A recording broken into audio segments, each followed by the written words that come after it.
сіздермен бірге мен Ремекс, және де бүгін біз достар просто название қойып, без фамилиясыз ат қоят боламыз, дәл менікі сияқты.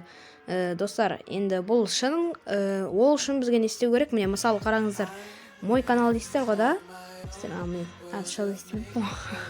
Міне, мой канал міне шықты, иә?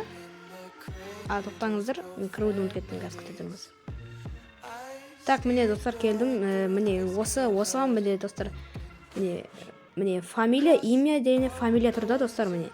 Мына мысал қара, имяны алып, фамилияны алып салсаңыздар, сіздерге міне келмейді да, міне please enter name дейді, міне. Ал енді бұның қалай істеуге болады? Мысалы сіздер просто ат қойылғаныңыз келсе, бір без фамилиясыз ат қойылғаныңыз келсе, бүйтесіздер, міне атыңызды қоясыз, одан кейін аяққа мен сияқты не етем, точка қоя саласыз, все болды, енді басасыз. И міне өзі қойылды, міне.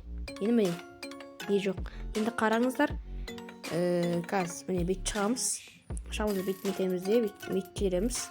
Одан кейін бүйтіп қайттан ютубқа кіреміз, бүйтіп бір қатшит етіп ана жерден кіреміз де, міне нетсек, міне өзі аға нетіп тұр. Қараңыздар, енді қараңыздар. Хопа, міне достар, көрдіңіздер ма? Енді фамилия жоқ достар, міне тест, міне көрдіңіздер ма? Мына мысал қараңыздар. Подписчик деп қоясыңыздар, ой, бүйтіп подписчик деп қойсаңыз, бам, и все достар, міне көрдіңіздер ма достар? Ебой, бұл өте күшті әдіс достар. Бұны қолданып алыңыздар, егер сіздерде сол бірақ қана название қойылғаныңыз келсе, ал осыны сөйтіп қолданыңыздар. Ал осымен видео аяқталды.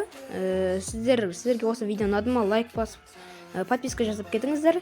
Және бұл видео осы сіздерге осы қолдану лайфхак өте неткен шығар, енді қолдану көмектескен шығар. Бұны мен ешкіммен ұрлаған жоқпын, өзім кәдімгі сөйтіп істегем. Сондай мен де істелді достар. Бұл баяғыдан білем, сол кезде бірақ түсірмедім. Енді түсіріп отырмын енді. Осы сіздерге ұнады ма? Лайк басыңыздар, және де подписаться деген қызыл кнопка бар, соны басып кетіңіздер. Ал давайте.